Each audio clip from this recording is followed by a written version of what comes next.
नमन करता हूँ आप सभी सुधी श्रोताओं को, नमन करता हूँ मातृशक्ति को। मित्रों, ज्योति पर्व दीपावली का ये मिलन समारोह कवि सम्मेलन बहुत बहुत यहाँ के आयोजकों को बधाई देता हूँ, धन्यवाद प्रेषित करता हूँ और सुधी श्रोताओं को भी कि इतनी ठंडी में आपकी उपस्थिति यहाँ है ग्रामीण अंचल में। मित्रों, मैं एबीटीएस से संबंध रखता हूँ।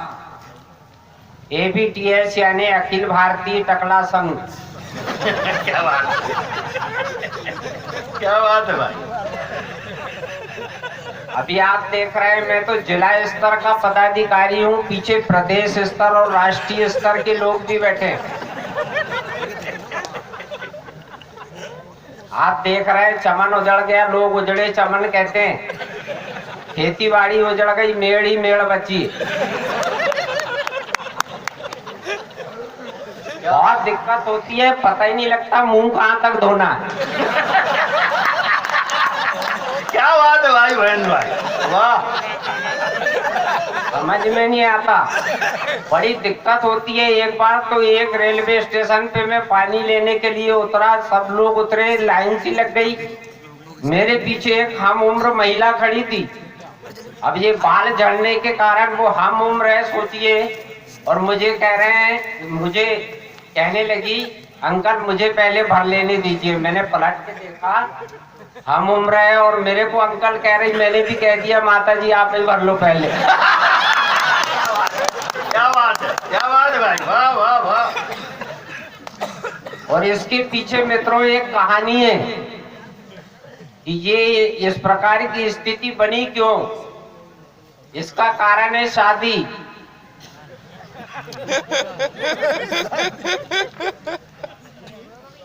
कहाँ की कहाँ शादी के चक्कर में पड़ गए, कहाँ की कहाँ शादी के चक्कर में पड़ गए। पछता रहे हैं आज नैना क्यों ये लड़ गए। उससे निजात पाने की कोशिश हजार की, वो बाल बाल बच गई या बाल झड़ गए। क्या बात है, क्या बात है, क्या बात है भाई, वाह भाई, वाह वाह वाह। मित्रों, हम तो बहुत शांत एरिया के रहने वाले हैं। कोई अपवाद हो सकते हैं कि किसी से कोई प्रश्न पूछो तो वो अपना ऊट पटांग जवाब देता है। एक व्यक्ति से मैंने पूछा, भैया परसों छिंदवाड़ा कवि सम्मेलन है धुरेड़ी के टाइम पर, कवि सम्मेलन में चलोगे? बोले हाँ चलेंगे। मैं कहा कविता अच्छी लगती है? बोले अच्छी तो लगती है, 10-15 दिन से दिखी नहीं है, मामा क्या गई। क्या बात है, क्या बात है। ये अपवाद हो सकते हैं, लेकिन एक बार मैं हरियाणा में फंस गया, गुड़गांव। मुझे एक बाबा से मिलना था वहां, उनका नाम था गदगदानंद। उनके तक पहुंचने का जो मुझे पता बताया गया था कि पहले अपोलो टावर जाना, वहां से बड़ा कुआं जाना, वहां से गंदा नाला जाना, वहां से कच्ची बस्ती जाना। तो मैंने बस स्टैंड उतर कर पहले पूछा, भैया अपोलो टावर कहाँ है? अब हरियाणा के व्यक्ति का जवाब सुनिए। मैंने कहा भैया अपोलो टावर कहाँ है? बोले तन्ने को कूद के मरने का। मैं तो टावर पूछ रहा था, जैसे तैसे अपोलो टावर पहुंचा।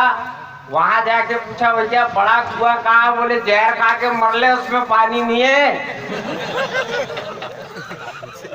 उससे आगे बढ़ा, मैं कहा एक महिला से पूछा, मैं कहा बहन जी गंदा नाला यही रास्ता जाता क्या? क्यों? बोले मुंह धोएगा क्या?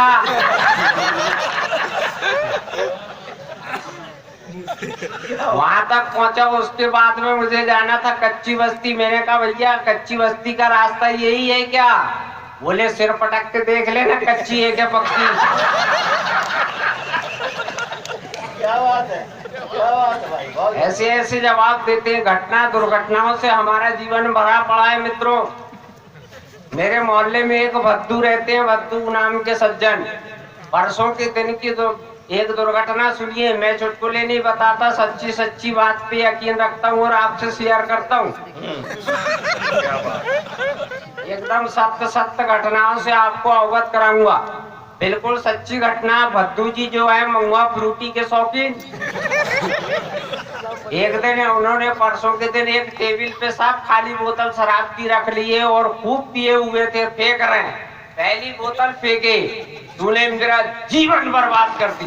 फिर दूसरी बोतल उठाए, फिर दूसरी फेंके, बोले तूने मेरा परिवार बर्बाद कर दी।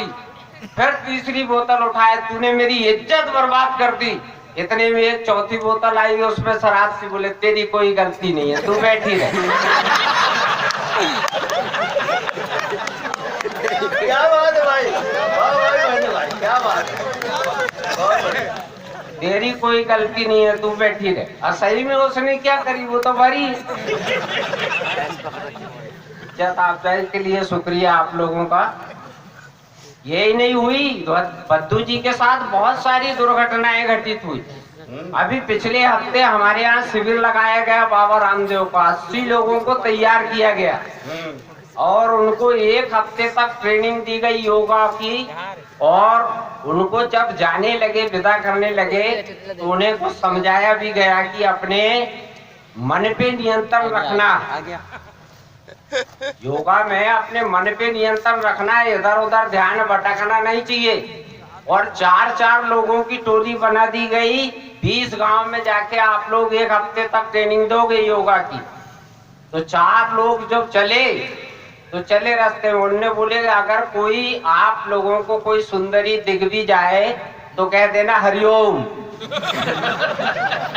और हरिओम कह के निकल लेना आगे। अब चारों चले, चलते चलते चलते एक जंगल आया थोड़ा सा, वहाँ उसमें से एक को दिख गई, बोले हरिओम, तो 3 कहते कहाँ है?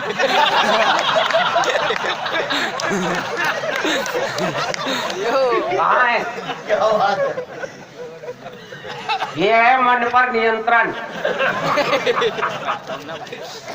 साइड में बैठो, साइड में। मैं आपसे भद्दू जी की चर्चा कर रहा था। जब भद्दू जी की शादी हुई तो पंडित जी मंत्र पढ़ रहे हैं, मंगलम भगवान विष्णु मंगलम गरुड़ ध्वजा। और इतने पर वधू के गले में, वधू वर के गले में माला डालेंगे। और जैसे ही माला डाली गई तो सब लोगों ने ताली बजाई, कुछ लोगों ने सीटी बजा दी।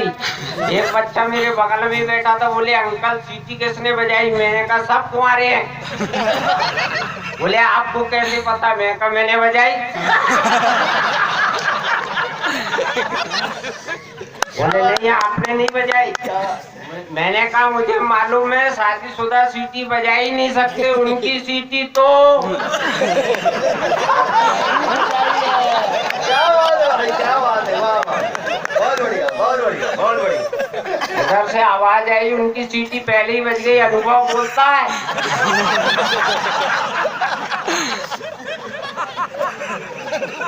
बहुत बढ़िया। भद्दू जी को थोड़ी थोड़ी कहीं कहीं गप मार लेते। अब मैं साथ में रहता हूँ, उनको तो बताना पड़ता है यार देखो गप ज्यादा ना हो।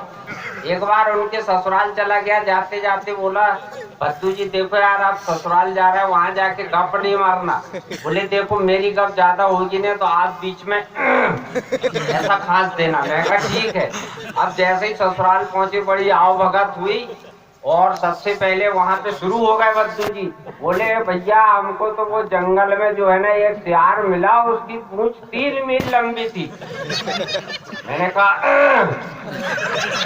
बोले नहीं नहीं साहब 2 मील लंबी थी।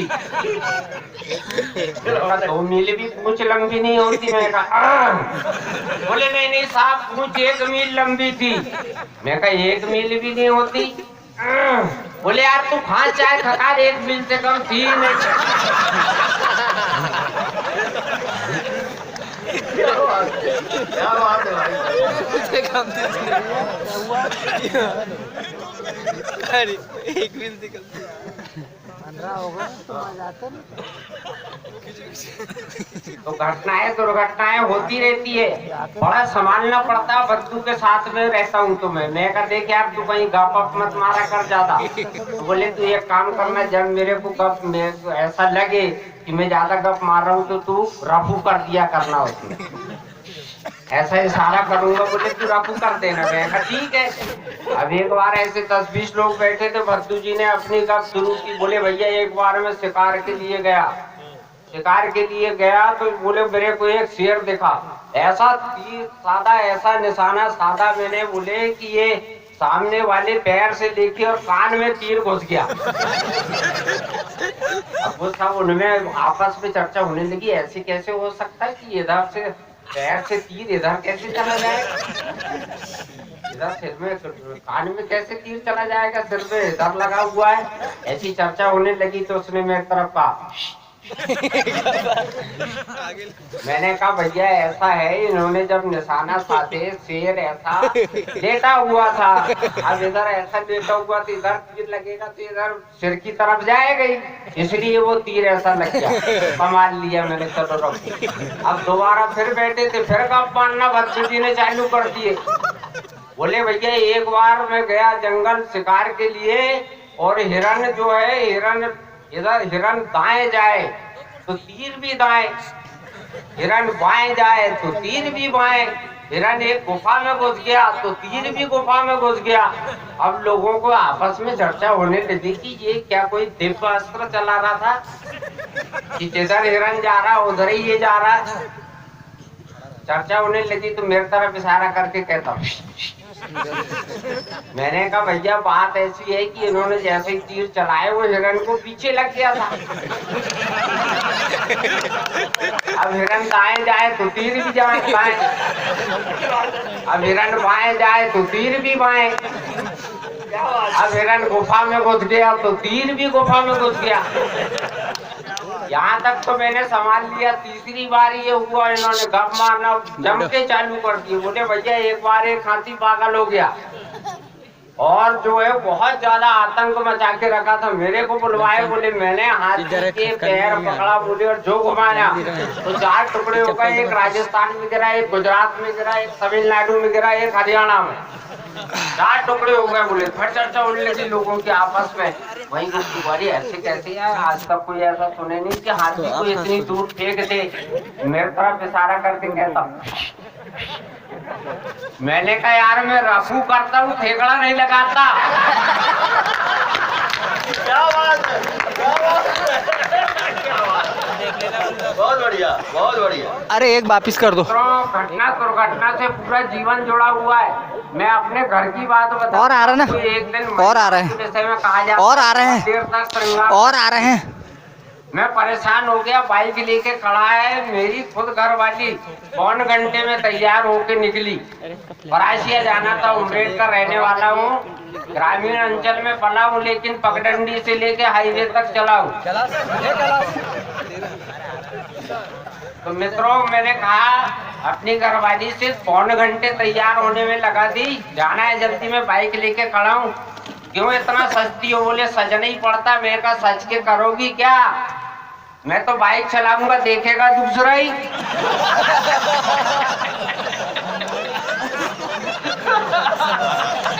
सही है, बहुत अच्छे, बहुत अच्छे, क्या बात। और ये कटु शब्द है, ये आपके साथ भी होता, लोग कोई बताते नहीं है, अलग बात। सही बात, वो देखिए अनुभव होता है।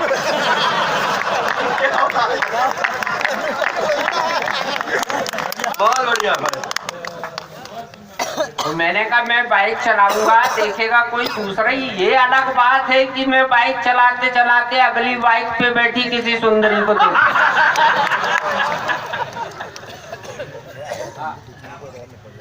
अब जैसे तैसे परासिया पहुंचे, परासिया पहुंच के मैं कहा चलो नाश्ता कर लेते। नाश्ता करने पहुंचे, एक बड़े की दुकान, बड़े आलू पोंडा समोसा की। मैं कहा क्या करा? मैं बोले बड़े। उनने बड़े लाया, जैसे ही बड़ा लाया तो उसमें बाल निकला। मैं कहा इस बड़े में बाल है, दूसरा बड़ा लाओ। दूसरा बड़ा लाया, उसमें भी बाल निकला। मैं कहा तीसरा बड़ा लाओ, उसमें तीसरे में भी बाल निकला। मैंने कहा यार कहीं ना कहीं निर्माण में गड़बड़ी। मैं गया जहाँ वो हलवाई जो बना रहा था बड़ा, वहां पे पहुंचा तो घमेला में मसाला रखा हुआ था, उसके एक हाथ में प्लास्टर था और वो मसाला ऐसा उठा के ऐसा ऐसा कर रहा था, उठा के कढ़ाई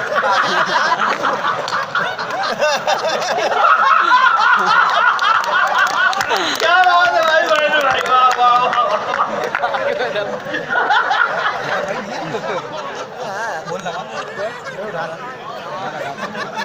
क्या बात है, वाह भाई। जब वापिस आने लगे साहब, ठंडी के दिन थे, मैं स्वेटर मफलर कुछ ले नहीं गया था, तो मैंने गमछा बांध लिया। अब देखिए, हमको तो घर वाले भी नहीं छोड़ते और हम कोई को नहीं छोड़ते। हाथ से जहां मिलता है वहां से उठा लेते, जो दिखा वो लिखा।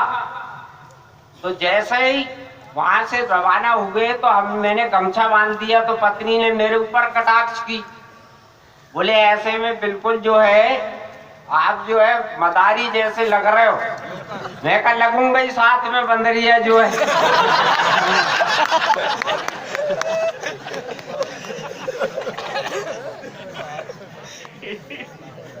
दादा अनुमति हो तो रचना पढ़ूं। तो अभी तक क्या कर रहे?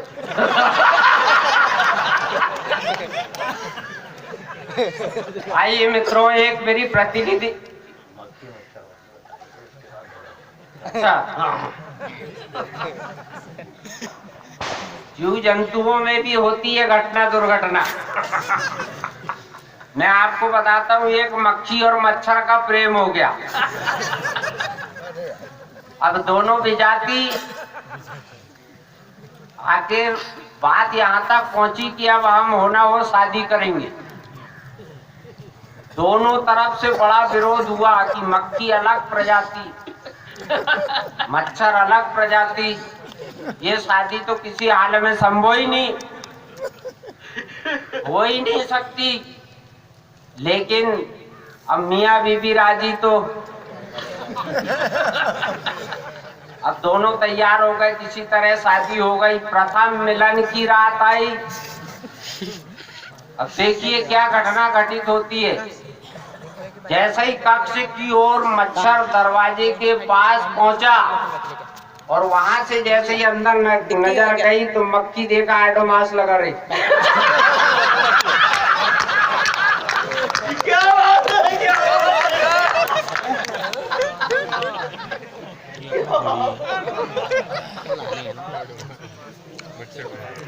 हमारे आपस में उधर चर्चा चल रही थी, बोले किसी ने गुटखा खाने की बात हुई, वहाँ बाहर खड़े हुए थे अभी रेस्ट हाउस में। देखो, तो मैंने कहा भैया चैतन्य चूर्ण खा रहे हो? बोले हाँ। तो एक सज्जन वहाँ खड़े थे, बोले आप साहित्यकार हो, जब तंबाकू को गुटखा को चैतन्य चूर्ण कह सकते हो तो बीड़ी को क्या कहेंगे? मैं कहा धूम्रपान डंडिका। बोले सिगरेट को क्या कहेंगे? मैं कहा श्वेत धूम्रपान डंडिका। बोले कुछ नशे इनसे बड़े होते उनको क्या कहेंगे? मैं कहा जैसे, बोले जैसे भांग। तो मैं कहा गटांग, गट से पीता आदमी। वो बोले गांजा, मैं कहा सटांग। वो बोले दारू, मैं कहा ऊट पटांग। कभी सम्मेलन में बैठा हूँ ना, इधर सबसे था फर्स्ट में। आप कहाँ? बच्चों को भी जो है ना आजकल बड़ी दिक्कत, बड़े उल्टे सीधे सामने आओ, सवालों का जवाब देते हैं। अरे एक बच्चे से पूछ लिया, मैं कहा बेटा अंडे में से चूजा कैसे निकला? बोले अंकल ये बताओ चूजा अंडे में घुसा कैसे?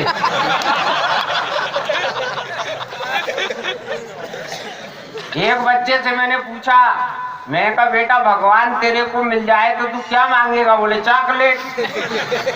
मैं कहा क्या बावड़ा हो गया, पागल हो गया क्या? चॉकलेट मांगेगा? मेरे को भगवान अगर मिल जाए तो मैं तो अकल मांगूंगा। बोले अंकल जिसको जिस चीज की जरूरत वो वही मांगता।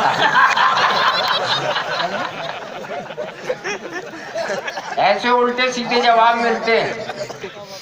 देखो बाबा जी सड़क पे बैठे हुए थे और वहाँ एक बच्चे को बुलाया, बेटा बेटा बेटा इधर आ, इधर आ, इधर आओ। और उठाया, पास से दीपक जलाया। बोले बता बेटा ज्योति कहाँ से आती है? उसने एक फूंक मारी और बुझा दी। बोले बाबा जी ये बताइए कि ज्योति जाती कहाँ है?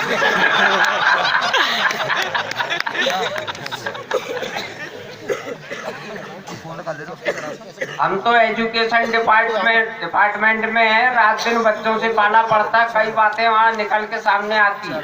एक से एक सवाल और एक से एक जवाब मिलते हैं। एक बच्चे से मैंने पूछ लिया, मैं कहा पाकिस्तान कहाँ है? बोले नहीं पता सर। मैं कहा बेंच पे खड़े हो जाओ। बेंच पे खड़ा हो गया। मैं कहा आप बताओ पाकिस्तान कहाँ है? बोले सर यहाँ से भी दिखाई नहीं दे रहा। मैं कहा तुम एक काम करो, मैं तुम्हारे घर आता हूँ, तुम्हारे पिताजी को कर ले आना बुला के। बोले सर पिताजी आएंगे तो मैं नहीं आऊंगा, और मैं आऊंगा तो पिताजी नहीं आएंगे। मैं कहा क्यों? बोले एक ही पेंट है। वो आ गए तो मैं नहीं आऊंगा, और मैं आऊंगा तो वो नहीं आएंगे। तो मैंने कहा ठीक है मैं तुम्हारे घर आ जाऊंगा। तुम्हारा घर कहाँ है? बोले कल्लू हलवाई की दुकान के सामने। मैं कहा कल्लू हलवाई की दुकान कहाँ है? बोले मेरे घर के सामने। मैं कहा ये दोनों कहाँ है? बोले आमने सामने।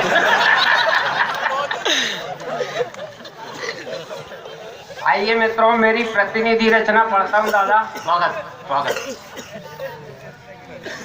मित्रों आप जानते हैं इस समय सबसे ज्यादा अगर पूरे विश्व का ध्यान है तो प्रदूषण पर है, और हमारे हिंदुस्तान में सबसे ज्यादा वृक्षारोपण पर ध्यान दिया जा रहा है। मेरा चिंतन इसी ओर है कि प्रदूषण अगर बढ़ते गया तो क्या स्थिति होगी? बड़ी गंभीर स्थिति होगी और बड़े घातक परिणाम होंगे, और वो घातक परिणाम से आप कोई नहीं बच पाएंगे। हमारी आने वाली पीढ़ी को उसको ज्यादा भुगतना पड़ेगा। इस चिंतन को लेके मैंने एक रचना तैयार की है। आइए मित्रों, मेरी प्रतिनिधि रचना है कविता कि मौत का सामान खुद जुटा रहे हैं, मौत का सामान खुद जुटा रहे हैं, हम 21वीं सदी में जा रहे हैं। मौत का सामान खुद जुटा रहे हैं, हम 21वीं सदी में जा रहे हैं। चारों ओर से ग्रस रहा है प्रदूषण, चारों ओर से ग्रस रहा है प्रदूषण। प्रकृति के धूमिल हो रहे हैं आभूषण, जल प्रदूषण, वायु प्रदूषण, ध्वनि प्रदूषण, और इन सबसे ज्यादा फैल रहा है वैचारिक प्रदूषण। इन सबसे ज्यादा फैल रहा है वैचारिक प्रदूषण। हरे भरे क्षेत्र को बंजर बना रहे हैं, हम 21वीं सदी में जा रहे हैं। क्या बात। हरे भरे क्षेत्र को बंजर बना रहे हैं, हम 21वीं सदी में जा रहे हैं। अभी लोगों को है बीमारी, आगे बीमारी से होंगे नाम। अब देखिए, अभी लोगों को बहुत सारी बीमारी, आगे बीमारी से ही नामकरण कर दिया जाएगा। जिसको जो बीमारी उसका वही नाम। तो अभी लोगों को है बीमारी, आगे बीमारी से होंगे नाम। अल्बर्ट, पोलियो, भगंदर सिंह, कैंसर खान और पोड़ा राम।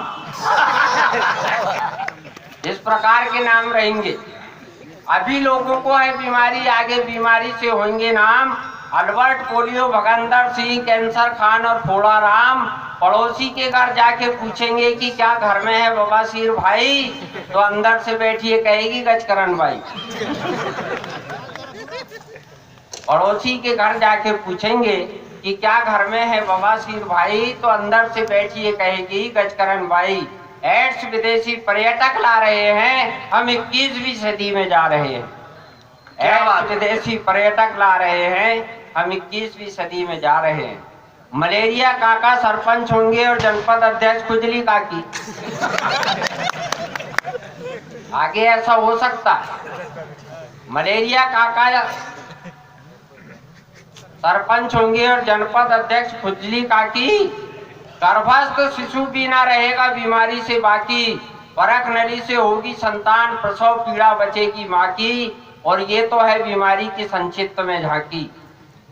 मिलावट के सामान कह ढा रहे हैं, हम 21वीं सदी में जा रहे हैं। मिलावट के सामान कह ढा रहे हैं, हम 21वीं सदी में जा रहे हैं। बहुत बढ़िया मित्रों, फिल्मी हस्तियों के नाम भी बदल जाएंगे। फिल्मी हस्तियों के नाम भी बदल जाएंगे। बेबी पिंकी की जगह आप बेबी फुंसी को पाएंगे। फिल्मी हस्तियों के नाम भी बदल जाएंगे। आप बेबी पिंकी की जगह बेबी फुंसी को पाएंगे। अभिनेत्री अभी है करिश्मा, दीपिका, ममता कुलकर्णी। आगे चल के होंगी चिलकनी, चापनी, पटकनी। एक आंख मारू तो बच्चे अभी से गा रहे हैं, हम 21वीं सदी में जा रहे हैं। क्या बात। एक आंख मारूं तो बच्चे अभी से गा रहे हैं, हम 21वीं सदी में जा रहे हैं।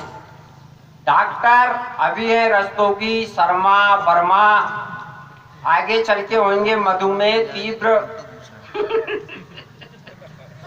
डॉक्टर अभी हैं रस्तोगी, शर्मा, वर्मा, आगे चल के होंगे अस्थि रोग विशेषज्ञ मिस्टर तड़क वर्मा। नर्स होगी साइटिका और झनक बाव, नर्स होगी साइटिका और झनक बाव। कंपाउंडर कहेगा मुझे लगेगी मलहम कम ले जाओ। पेन किलर प्रतिरोधक क्षमता घटा रहे हैं, हम 21वीं सदी में जा रहे हैं। क्या बात, क्या बात। पेन किलर प्रतिरोधक क्षमता घटा रहे हैं, हम 21वीं सदी में जा रहे हैं। शायर गीतकार रवींद्र जैन, हसरत जयपुरी अभी जो हुए या हुए। शायर गीतकार रवींद्र जैन, हसरत जयपुरी अगली सदी में होंगे मधुमेह तीव्र शक्कर झुरी। शायर होंगे आमबात अमरवाड़ा कठुआबाद गाडरवाड़ा। शायर होंगे आमबात अमरवाड़ा कठुआबाद गाडरवाड़ा। एक और टीवी पर आएगा एक्जिमा ने आज मैदान मारा। टीवी पर आएगा एक्जिमा ने आज मैदान मारा। जाना था कहीं और जा रहे हैं, हम 21वीं सदी में जा रहे हैं। जाना था कहीं और जा रहे हैं, हम 21वीं सदी में जा रहे हैं। राजनीति में भी सब उलटफेर हो जाएगा, राजनीति में उलटफेर सब परिवर्तन हो जाएगा, फिर भी कोई ना कोई मिर्गी मरीज मंत्री बन जाएगा। राजनीति में सब परिवर्तन हो जाएगा, फिर भी कोई ना कोई मिर्गी मरीज मंत्री बन जाएगा। अस्थमा उसका पीए होगा और ड्राइवर क्षय रोगी। निमोनिया सेक्रेटरी होगा प्रतिनिधि लकवा रोगी। निमोनिया सेक्रेटरी होगा प्रतिनिधि लकवा रोगी। टाइफाइड के प्रवक्ता बनने के आसार नजर आ रहे हैं, हम 21वीं सदी में जा रहे हैं। टाइफाइड के प्रवक्ता बनने के आसार नजर आ रहे हैं, हम 21वीं सदी में जा रहे हैं। आइए मित्रों, मन लगाएं, धन लगाएं, सब मिलकर के वृक्ष लगाएं। क्यों ना हम हरे भरे होकर 21वीं सदी में जाएं। हम सुधरेंगे, युग सुधरेगा, रीति यही अपनाएं। स्वच्छ भारत अभियान को हम सब मिल सफल बनाएं। अभी हम विकासशील देशों की श्रेणी में आ रहे हैं, हम 21वीं सदी में जा रहे हैं। क्या बात। मौत का सामान खुद जुटा रहे हैं, हम 21वीं सदी में जा रहे हैं। बहुत बहुत धन्यवाद भाई महेंद्र सिंह राजपूत। चुटकियां लेते हुए देश की और विश्व की जो हकीकत है वो आपके सामने उन्हें अपने कविता के माध्यम से, हास्य व्यंग के माध्यम से प्रस्तुत की कि 21वीं सदी में पहुंचने का क्या सवाल, चिंतन का विषय है। 21वीं सदी में पहुंचने का क्या सवाल। अरे हम 20वीं सदी में भी दाखिल नहीं हुए।